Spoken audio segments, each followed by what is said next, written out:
Salut mes amis，大家好，欢迎回到我的频道。今天这期节目，我想和大家分享一篇法语文章。这篇文章发表于2024年7月1日的《世界报》。这篇文章的作者不止一位，一共有上千位法国的学者、历史学家、大学教授、知识分子，他们共同呼吁法国人在7月7日的第二轮议会选举中投票反对国民联盟，也就是极右势力的力量。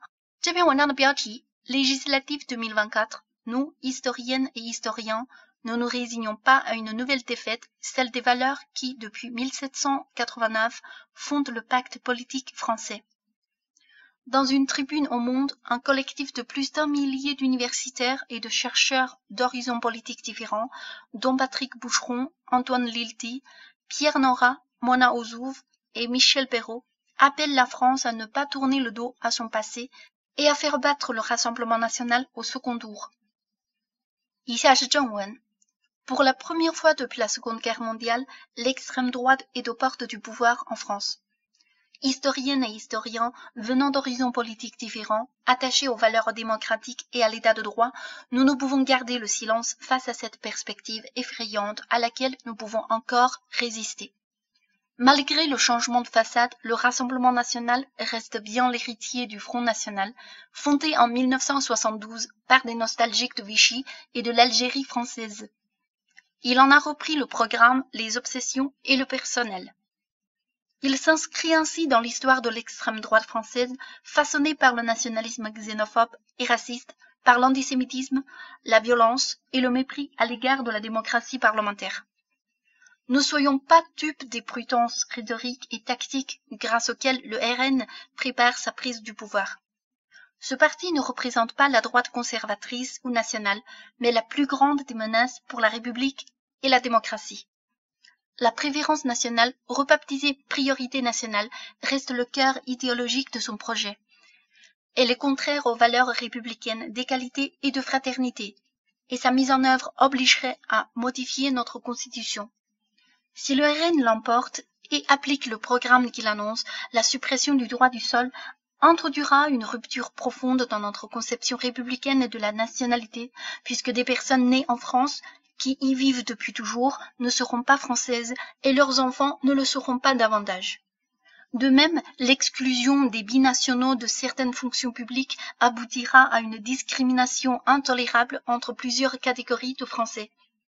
Notre communauté nationale ne sera plus fondée sur l'adhésion politique à un destin commun, sur le plébiscite de tous les jours qu'évoquait Ernest Renan, mais sur une conception ethnique de la France. Au-delà, le programme du RN comporte une surenchère de mesures sécuritaires et liberticides. Inutile de recourir à un passé lointain pour prendre conscience de la menace. Partout lorsque l'extrême droite arrive au pouvoir par les urnes, elle s'empresse de mettre au pas la justice, les médias, l'éducation et la recherche. Les gouvernements que Marine Le Pen et Jordan Bardella admirent ouvertement, comme celui de Viktor Orban en Hongrie, nous donnent une idée de leur projet. Un populisme autoritaire où les contre-pouvoirs sont affaiblis, les oppositions muselées et la liberté de presse restreinte. Profonde inquiétude. Il n'existe pas de démocratie sans un espace public libre et dynamique, sans une information de qualité, indépendante du pouvoir politique, comme des puissances financières. La privatisation de l'audiovisuel public, qui figure dans le programme du RN, aboutirait à détruire un pan essentiel de notre vie publique. Imagine-t-on Vincent Bolloré, soutien objectif de l'extrême droite, absorber demain France Culture, France Inter et France 2 dans son empire médiatique, comme il l'a fait avec le journal du dimanche, Europe 1 ou Hachette, avec les conséquences que l'on connaît. Attachés à la pratique scientifique de l'histoire, nous ne pouvons qu'être profondément inquiets devant les instrumentalisations du passé qui se profilent et les attaques à venir contre la liberté de la recherche. Le programme éducatif du RN, entièrement tourné vers le retour à une histoire nationale et même nationaliste, nostalgique et édifiante, est aux antipodes des exigences de la recherche historique, fondée sur la méthode critique, l'esprit de nuance et la coopération internationale. Enfin, le RN n'a jamais caché sa fascination à l'égard de Vladimir Poutine, allant jusqu'à s'afficher ostensiblement à ses côtés au Kremlin en 2017. au moment même où le président russe présente un danger mortel pour l'Europe et ne cesse d'affirmer son hostilité virulente aux sociétés démocratiques occidentales. Pouvons-nous permettre l'arrivée au pouvoir d'un parti qu'il a financé et adoubé? Comment peut-on envisager d'affaiblir ainsi l'Europe au moment où celle-ci a tant besoin, au contraire, d'affirmer son unité et sa détermination?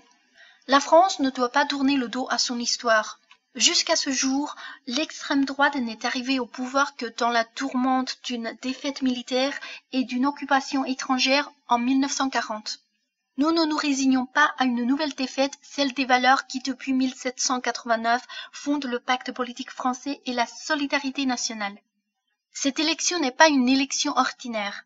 Il s'agit de défendre la démocratie de la République contre leurs ennemis, d'être au rendez-vous de notre histoire. Au premier tour, nous n'avons pas voté pour les mêmes candidats ni pour les mêmes partis. Dimanche prochain, nous appelons à voter dans chaque circonscription pour battre le candidat ou la candidate du RN.